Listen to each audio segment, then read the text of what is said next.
নমস্কার বন্ধুরা, ঘোষ ফ্যামিলি রান্নাঘরে সবাইকে স্বাগত। আজকে আমি তৈরি করতে চলেছি আলু ফুলকপি দিয়ে ডিমের কষা। এর জন্য আমি এখানে ফুলকপিগুলোকে ভালো করে কেটে ধুয়ে নিয়েছি।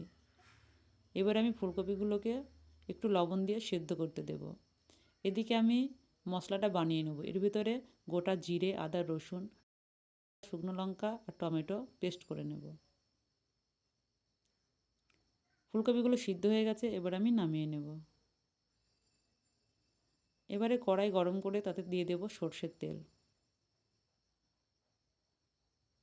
তেল গরম হয়ে গেছে, এবার দিয়ে দেবো কেটে রাখা আলু।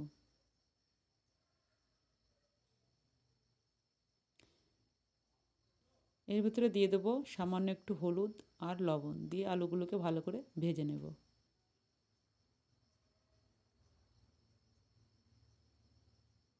আলুগুলো ভাজা হয়ে গেছে, এবার আমি নামিয়ে নেব। ওই একই তেলে দিয়ে দেবো সেদ্ধ করা ফুলকপি। তাতে দিয়ে দেবো সামান্য একটু হলুদ আর লবণ দিয়ে ভালো করে ভেজে নেব। ভাজা হয়ে গেছে, এবার আমি নামিয়ে নেব। এবারে একটু তেল দিয়ে আমি ডিমগুলোকে ভেজে নেব। ডিমগুলো ভাজা হয়ে গেছে, এবার আমি নামিয়ে নেব। এবারে ওই একই তেলে গোটা গরম মশলা, তেজপাতা, শুকনো লঙ্কা আর গোটা জিরে ফোড়ন দেব। এবার দিয়ে দেব পেঁয়াজ কুচি দিয়ে ভালো করে ভেজে তাতে দিয়ে দেব মশলার পেস্ট।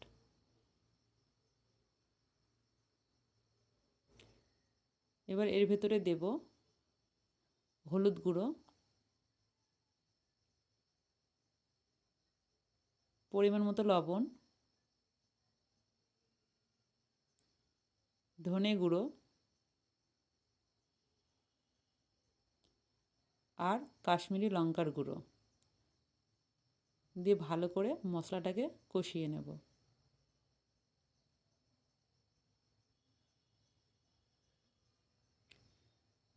মশলা কষানো হয়ে গেছে, এবার এর ভেতর দিয়ে দেব ভেজে রাখা আলু আর ফুলকপি দিয়ে ভালো করে কষিয়ে নেব। এবার দিয়ে দেব ভেজে রাখা ডিমগুলো আর দিয়ে দেব পরিমাণ মতো জল।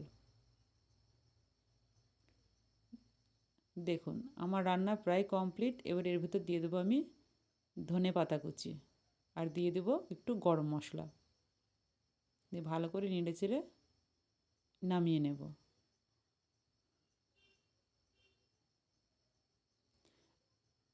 এইভাবে আপনারাও রান্না করে খাবেন, দেখবেন খুব ভালো লাগবে। আমার রেসিপিটা যদি আপনাদের ভালো লেগে থাকে তাহলে লাইক, কমেন্ট, শেয়ার এবং সাবস্ক্রাইব করে দেবেন।